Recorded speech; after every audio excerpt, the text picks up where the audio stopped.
las dos que deberían haberse hecho. La primera es diabetes experimental. Hasta hace 3 años hacíamos diabetes experimental utilizando un perro como material vivo, al cual le dábamos a beber o le inyectábamos una sustancia que se llama el aloxano. A-L-O-X-E-N-O, aloxano. El aloxano es un elemento muy tóxico para el páncreas en forma selectiva. Producía prácticamente una necrosis química del páncreas, ocasionando lógicamente la destrucción no solo del páncreas exocrino, sino también de los islotes de Langerhans. Consecuencia, este perro quedaba diabético, ¿no? Ya no producía insulina. Y le hacíamos controles antes de la ingesta del aloxano y controles posteriores a la hora, 2 horas, 4 horas, y se hacía un seguimiento a las 24 horas, ¿no? El animal, lamentablemente, tenía que ser sacrificado.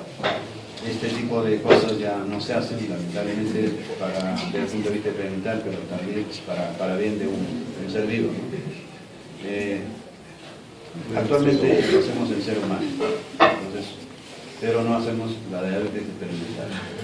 En seres humanos vamos a hacer solamente una curva de tolerancia, una curva de seguimiento de cómo se comportan los niveles de glucosa en sangre. Saben ustedes que la glucosa ingerida en el desayuno en cualquier individuo determina una elevación de los niveles de glucosa en sangre, pudiendo alcanzar cifras por encima de 200, 220. La cifra que alcance no es tan importante como la cifra que quede 2 horas después. Normalmente el páncreas maneja la glucosa ingerida liberando la insulina. Esta insulina va a bajar los niveles de glucosa en más o menos 1 hora, 2 horas, a los niveles que normalmente son 60 a 80 miligramos por ciento, de acuerdo a otra tabla, de 80 a 120 según Polanco, que es una, digamos, graduación antigua. Teniendo entonces esto como parte teórica, vamos a utilizar o vamos a requerir por el número de cintas reactivas, que son 50 solo para 5 grupos de alumnos, que van a tener 3 tipos de alumnos. Un primer alumno llamado alumno A, aquel que esté en ayunas de ese grupo. Ese alumno en ayunas se le va a tomar un control de glucosa con el glucómetro en condiciones basales, o sea, en este momento, y anotamos. Luego de una hora vamos a tomarle otro, pero inmediatamente que le tomamos su glicemia, se va inmediatamente a tomar un buen desayuno: un café con leche, 3 cucharadas de azúcar, pan con mantequilla, pan con mermelada. Para eso los alumnos del grupo son los que aportan su desayuno. Ahí les el conejillo de India. A mí no me gusta esa idea. Entonces, ese alumno, después que se le toma su control basal, se anota, toma desayuno, y a la hora, porque hay que tomar consideración de tiempo, a la hora o un poquito más, un nuevo control. Y a las 2 horas otro control. Entonces ustedes establecen las curvas de glicemia, y si quieren, si hubiera posibilidad de conseguir más tiras reactivas, a las 4 horas. Sabemos nosotros que por fisiología la glucosa se nivela en un paciente, en una persona normal, a las 2 horas. Después de las 3 horas, si permanece con glicemia alta, es un diabético o es un prediabético. ¿Okay? Ese es en el primer tipo de alumno. El segundo alumno es aquel alumno que convencionalmente ha tomado su desayuno, un desayuno más o menos sostenido, y le tomamos un control basal. Seguramente que este control basal va a estar elevado porque ha ingerido hace 1 hora. Lo que ha llegado tarde, seguramente hace 5 minutos recién ha tomado su desayuno.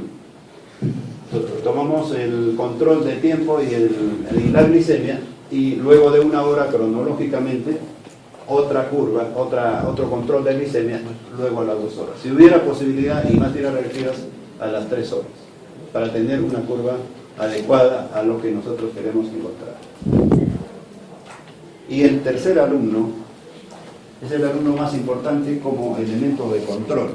Es aquel alumno que tiene antecedentes antecedentes familiares diabéticos. No vecino, por favor, ¿eh? No vecino, porque algunos dicen, sí, mi papá es el vecino. Familiares diabéticos. O, más aún, él es diabético o ella es diabética, ¿ya? Que esté en ayunas. Acá sí necesitamos que esté en ayunas. Lógicamente es casi imposible. No hay ninguno que tenga antecedentes diabéticos en este grupo. ¿Estás en ayunas? Bueno, lo ideal sería en ayunas, pero antecedentes diabéticos en ayunas, entonces tú eres el candidato.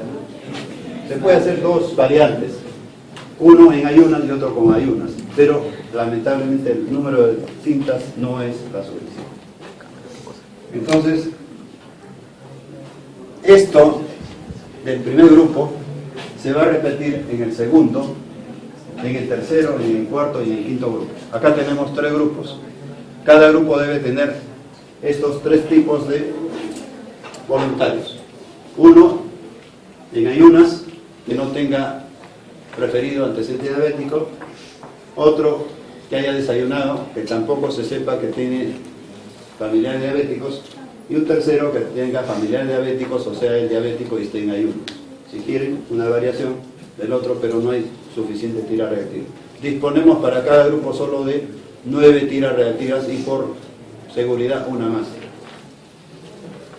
A la par, saben ustedes que los niveles altos de glucosa, el dintel renal, llamado así, tolera 180 miligramos de glucosa en la sangre circulando en riñón.